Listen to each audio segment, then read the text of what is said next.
আমাদের জীবনে পাওয়া প্রতিটা কষ্টই আমাদের নতুন নতুন শিক্ষা দেয়, আর এই নতুন নতুন শিক্ষা থেকে আমাদের জীবন একটু একটু করে বদলাতে থাকে।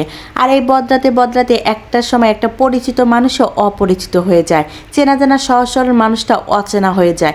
আসসালামু আলাইকুম, কি অবস্থা সবার, কেমন আছেন? গত কয়েকদিন ধরে যে পরিমাণ গরম, আজকে সকাল থেকে অনেক ঠান্ডা বাতাস, মানে গতকাল বিকেল থেকেই বাতাস ছিল, আর সকাল থেকে আরও বাতাস, ঠান্ডা ঠান্ডা আবহাওয়া, অনেক ভালো লাগতেছিল।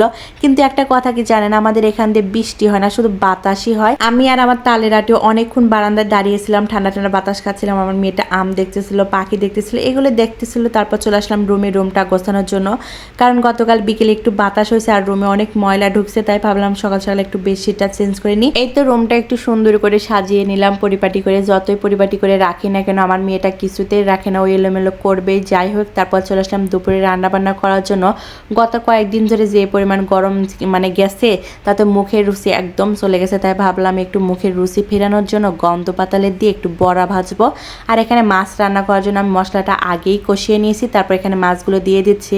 কারণ সম্পূর্ণ ভিডিও দেখাতে ভিডিও অনেক লং হয়ে যায়, তাই ভাবলাম আজকে একটু শর্টকাটই দেখায়। এখানে মশলাগুলো আমি ভালো করে কষিয়ে নিয়েছি, তারপর আমি মাছগুলো দিয়ে একটু কষিয়ে নেব। মানে মাছ যত কষাবো ততই বলে সবজি, মানে সবজি রান্না করে, তরকারি রান্না যেটাই বলে, অনেক টেস্টি হয়। তাই এখানে মাছটা আমি ভালো করে কষিয়ে নেব।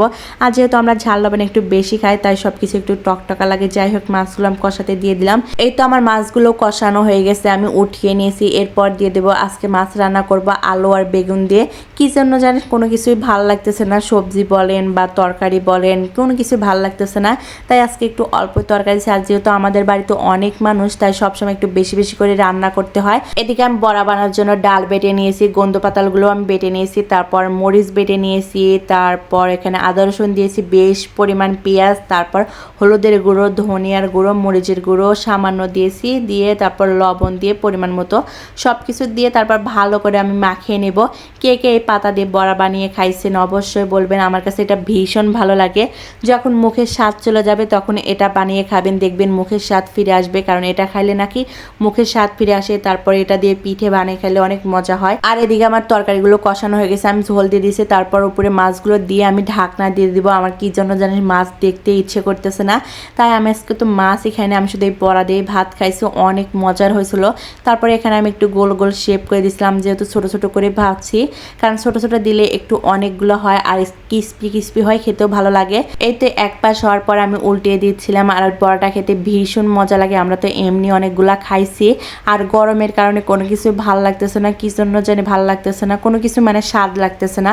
সবার কি একই অবস্থা নাকি অবশ্যই বলবেন। গরমে সবাই একটু মনে হয় কি ঠান্ডা ঠান্ডা কিছু খাইলে ভালো লাগবে। এদিকে আমি বড়াগুলো উল্টে দিচ্ছিলাম। এই তো আমার বড়াগুলো হয়ে গেছে, আমি উঠিয়ে নিচ্ছিলাম।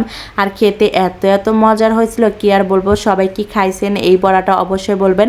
আর এই পাতাটা হচ্ছে গন্ধ পাতালা, আমাদের নিজেদেরই গাছ হয়েছে, হঠাৎ করে এই গাছটা হয়েছে, কিন্তু আমরা খাই না, সবাই খায়, তাই আজকে ভাবলাম আমিও বানিয়ে খাই। এই তো সবগুলো বড়াই আমি ভেজে নিয়েছি, বড়াগুলো অনেক মুচমুচে হয়েছে আর খেতে অনেক মজার হয়েছে। এদিকে আমার মাছ রান্নাও শেষ। আজকের ভিডিও এখানেই শেষ করলাম। সবাই ভালো থাকবেন, সুস্থ থাকবেন, আল্লাহ হাফেজ।